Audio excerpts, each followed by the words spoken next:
महोदय, इस समय भारतवर्ष के सामने बहुत प्रकार की जटिल समस्याएं हैं और यह ऐसा समय है जब सबसे यह अपेक्षा की जाती है कि आप सदा भारत की सुरक्षा और उसकी उन्नति के लिए कटिबद्ध होंगे।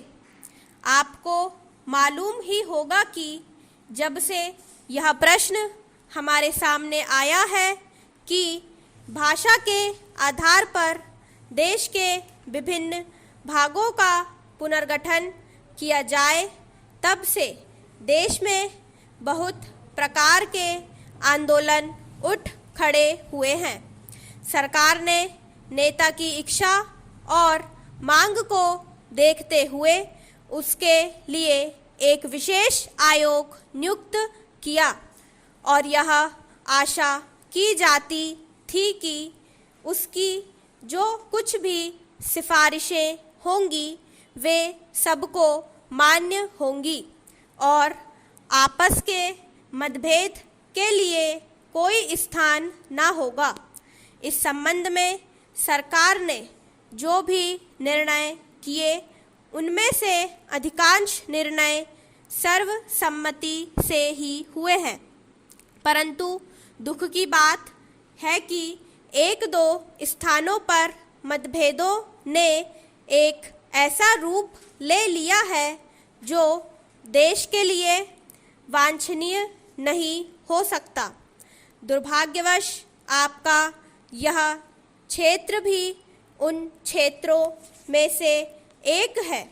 मुझे इस बात की बहुत प्रसन्नता है कि आपने भारत सरकार के साथ सदा सहयोग करने और हर प्रकार से उसके निर्णय को मानकर देश को सुगठित प्रशासन में हाथ बटाने का विश्वास दिलाया है। Para change.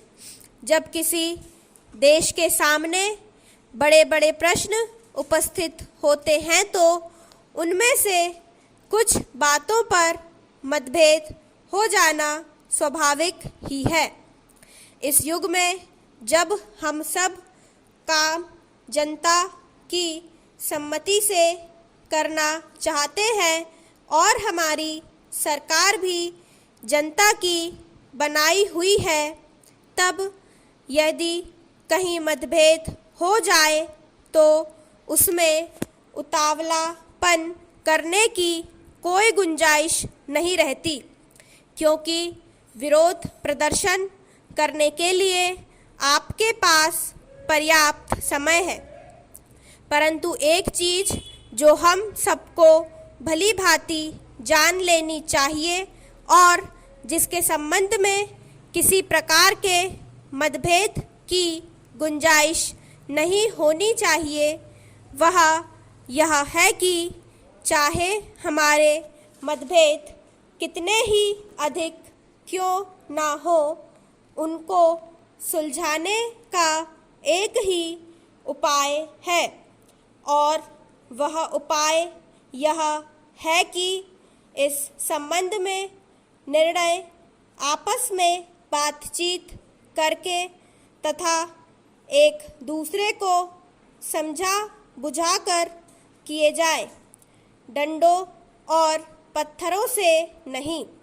हमने अंग्रेज़ों के विरुद्ध भी, जिन्होंने इस देश को 200 वर्ष तक अपने अधीन रखा, डंडे और पत्थर उठाना गलत समझा और नहीं उठाया। स्टॉप।